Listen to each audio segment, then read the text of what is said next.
हरे कृष्णा, राधे राधे। प्रिय भक्तगणों, आप सभी को इंदिरा एकादशी की बहुत बहुत शुभकामनाएं। भगवान विष्णु इस सृष्टि के सृजनकर्ता पालन करता हैं। एकादशी तिथि भगवान विष्णु को समर्पित है, तो बोलिए ओम नमो भगवते वासुदेवाय। हर हर महादेव। गौरी पुत्र गणेश की जय। प्रिय भक्तों, आज हम सुनेंगे एकादशी व्रत का पूरा फल देने वाली एकादशी व्रत कथा। तो यह कथा इस प्रकार है। महाराज युधिष्ठिर कहने लगे, हे भगवान, मैंने भाद्रपद शुक्ल एकादशी अर्थात परिवर्तनी एकादशी का सविस्तार वर्णन सुना। अब आप कृपा करके मुझे अश्विन माह के कृष्ण पक्ष की एकादशी के विषय में भी बतलाइए। एकादशी का क्या नाम है तथा इसके व्रत का क्या विधान है? इसका व्रत करने से किस फल की प्राप्ति होती है?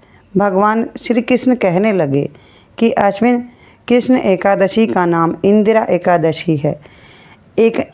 यह एकादशी पापों को नष्ट करने वाली तथा पितरों को अधोगति से मुक्ति देने वाली होती है। इस एकादशी से संबंधित जो कथा प्रचलित है उसे मैं तुम्हें सुनाता हूँ, श्रद्धापूर्वक श्रवण करो। काल में सतयुग में महिष्मती नामक नगरी, जिस पर राजा इंद्रसेन नाम का राजा राज करता था, वह बड़ा ही दयालु और प्रतापी राजा था, जिस कारण उसके किसी भी वस्तु की कोई कमी नहीं थी और उसकी प्रजा भी बहुत सुखी पूर्वक जीवन व्यतीत कर रही थी। एक दिन राजा अपने दरबार में बैठा हुआ था, तो उसी समय देवऋषि नारद जी वहां आ पहुँचे। नारद जी को देखकर राजा अपने आसन से उठे और उनका भव्य स्वागत करके प्रणाम किया और उन्हें आसन ग्रहण करने को कहा। इसके बाद देवऋषि नारद जी ने राजा इंद्रसेन से कहा, हे राजन, आपके राज्य में सभी सुख भोग रहे हैं। राजा, प्रजा को किसी प्रकार का कोई कष्ट या दुख नहीं है। मैं आपकी इस उदारता को देखकर अति प्रसन्न हूँ। नारद जी की बात सुनकर राजा ने कहा, ये सब तो आपकी कृपा है, जो आप मेरे राज्य में हर प्राणी को सुख भोगते देख रहे हैं।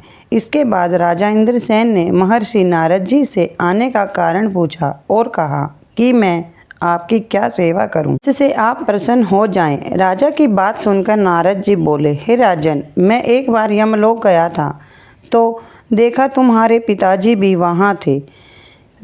हे राजा, तुम्हारे पिता भी तुम्हारी तरह बड़े ही ज्ञानी धर्मात्मा थे, किंतु एकादशी व्रत नहीं करने के कारण मरने के बाद वो यमलोक गए, जिस कारण वो बहुत दुखी हैं। उन्होंने तुम्हारे लिए एक संदेश भेजा है। राजा ने पूछा, वह संदेश क्या है? देवऋषि नारद, कृपा करके मुझे बताएं। आपके पिता ने कहा है, देवऋषि, आप मेरे पुत्र इंद्रसेन, जो इस समय पृथ्वी पर महिष्मती नामक नगरी का राजा है, उसके पास जाना और कहना, मैंने पूर्व जन्म में कुछ बुरे कर्म किए होंगे, जिससे मुझे यह लोक मिला है।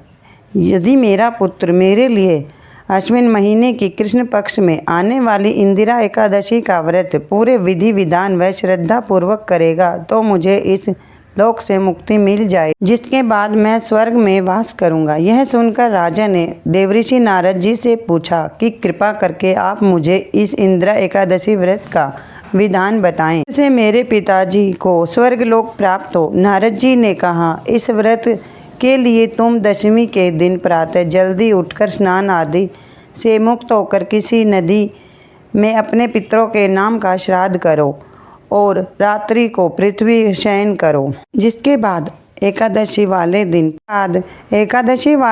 प्रातः काल जल्दी उठकर सूर्य भगवान को जल चढ़ाएं और एक लोटे में जल, धूप, दीप, पुष्प आदि डालकर भगवान विष्णु जी को चढ़ाएं और इस व्रत का संकल्प लें। मैं आज पूरे दिन का व्रत निराहार करूंगा और सभी भोगों का त्याग करूंगा। इंदिरा एकादशी का व्रत सभी विधि बताकर नारद जी वहां से चले गए। कुछ दिनों के बाद इंदिरा एकादशी आई। राजा ने इस एकादशी का व्रत किया और पूरे विधि विधानों से श्रद्धा भाव से पूजा अर्चना करी और अपने पिता के नाम का श्राद्ध किया तथा दूसरे दिन ब्राह्मणों को भोजन करवाकर दान दक्षिणा देकर उन्हें विदा किया। उसके बाद स्वयं ने भोजन किया। राजा इंद्रसेन ने इंद्रसेन के इंदिरा एकादशी के व्रत के प्रभाव से उसने अपने पिता को यमलोक से मुक्ति दिलाई और वो सदा के लिए स्वर्ग को चले गए।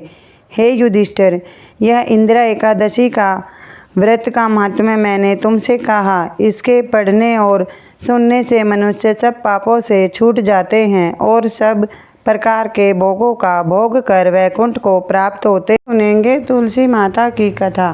कार्तिक महीने में बहुत सी स्त्रियां मंदिर में तुलसी जी का बिड़ला सींचने जाती थी। वहीं एक बुढ़िया भी रोज उनका बिड़ला सींचने जाती थी। वह कहती थी, मुझे हे तुलसी माता सत की दाता, मैं तेरा बिड़ला सींचती हूँ, मुझे बहू दे, पीताम्बर की धोती दे, मीठा मीठा घास दे, वैकुंठा में वास दे, चटक की चाल दे, पटक की मोत दे, चंदन का गांठ दे, रानी सा राज दे, दाल भात का भोजन दे, 11 की मोत दे। कृष्ण जी का कांधा सुनकर तुलसी माता सूखने लगी तो भगवान कृष्ण ने पूछा, हे तुलसी, तुम सूखती क्यों जा रही हो? तुलसी माता कहने लगी, प्रभु मेरी ना ही पूछो तो अच्छा। वह कहने लगे, मैं नहीं पूछूंगा तो कौन पूछेगा? तुलसी माता ने भगवान कृष्ण से बताया कि एक बुढ़िया रोज आती है और यह कहती है, मैं सब बातें तो पूरा कर दूंगी, लेकिन मैं कृष्ण जी का कांधा कहाँ से लाऊंगी? तब भगवान बोले, जब वो मरेगी तो मैं अपने आप कांधा देने जाऊंगा, तू बुढ़िया माई से कह देना। बुढ़िया माई मर गई। सब लोग उठाने आए परंतु वह किसी से नहीं उठी। तब भगवान ने 12 वर्ष के बालक के रूप धारण किया और कहा, मैं उठाता हूँ। तब सब कहने लगे, जब हमसे नहीं उठी तो तुमसे कैसे उठेगी? वह बोले कि मैं इनके कान में कुछ ऐसा कह दूंगा कि खुद ही उठ जाएंगी। भगवान ने कहा, बुढ़िया माई, तू अपने मन की निकाल ले, पीताम्बर की धोती ले, मीठा मीठा घास ले, वैकुंठा में वास ले, चटक की चाल ले, पटक की मोत ले, कृष्ण जी का कांधा ले। यह सुनकर बुढ़िया माई हल्की हो गई। भगवान ने कांधा दिया और बुढ़िया माई को मुक्ति मिल गई। हे तुलसी माता, जैसे बुढ़िया माई को मुक्ति दी वैसे सबको देना। जय तुलसी माँ।